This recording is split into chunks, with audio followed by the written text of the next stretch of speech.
7% pour les conservateurs. Des rendez-vous importants donc en Europe, aux États-Unis. Ce que l'on a suivi, Grégoire, c'est le discours de Barack Obama sur l'état de l'Union. Oui, effectivement, c'était le rendez-vous politique hier aux États-Unis. On va en parler avec Grégory Volokhin, qu'on retrouve chaque après-midi, le président de Mescart Financial Services à New York. Bonjour Grégory, qu'est-ce qu'on dit de ce discours sur l'état de l'Union prononcé hier par Barack Obama qui marque, semble-t-il, un petit peu l'entrée en campagne en vue de la prochaine présidentielle? En gros, il a fait un bilan évidemment positif de l'économie américaine. Il avait un ton relativement triomphant, certains diront même arrogant.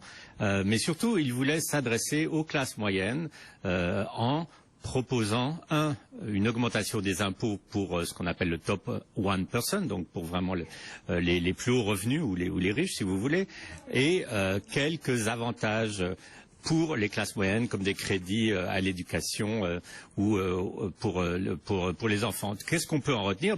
Ce qu'il faut retenir surtout, c'est que c'est pas la façon de faire avancer le schmilblick. Il n'a pas tendu la main aux républicains, très clairement. Voilà, c'était au contraire, c'était le contraire, c'était à rebrousse-poil pour les républicains.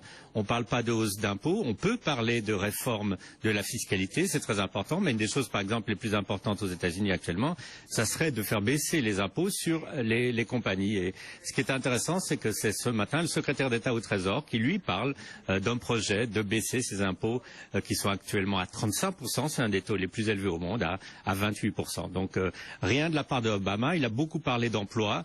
À noter quand même que c'est un discours où on parlait très peu de l'international. Il a prononcé 19 fois le mot emploi, 18 fois classe moyenne, 5 fois Afghanistan. Il n'a pas prononcé le mot Irak. Donc c'est un discours qui était vraiment tourné vers son électorat en prévision des élections présidentielles 2016. Bon, évidemment, il ne pourra pas se représenter, Barack Obama, mais il y aura forcément un candidat ou une candidate démocrate. C'est Hillary Clinton qui est toujours pressentie le plus, peut-être, pour lui succéder, en tout cas être candidate démocrate, Grégory? C'est justement ça, mais alors ça ne facilite pas Hillary Clinton. On sait que Hillary Clinton est plus au centre qu'Obama, et Hillary Clinton est quand même soutenue par les milieux financiers et par Wall Street. Donc cette petite radicalisation entre guillemets de Obama ne fait pas du tout les affaires de Hillary Clinton. Bon, et puis un mot du business de Wall Street, là pour le coup, avec deux valeurs qui vont être particulièrement suivies cet après-midi, Grégory, Netflix et IBM qui ont publié leurs résultats hier soir. Oui, alors avec un effet en bourse totalement différent. Netflix, c'est une hausse de plus de 20%.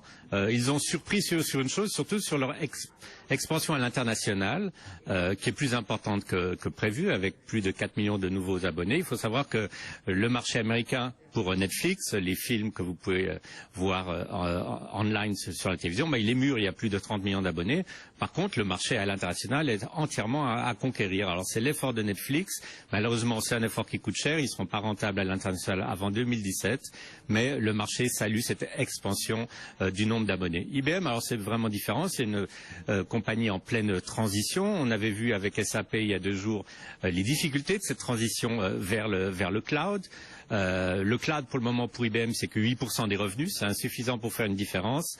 Pour le moment, par contre, alors où il y a une différence nette, c'est les revenus qui sont réapatriés. Et là, IBM souffre vraiment de la force du dollar.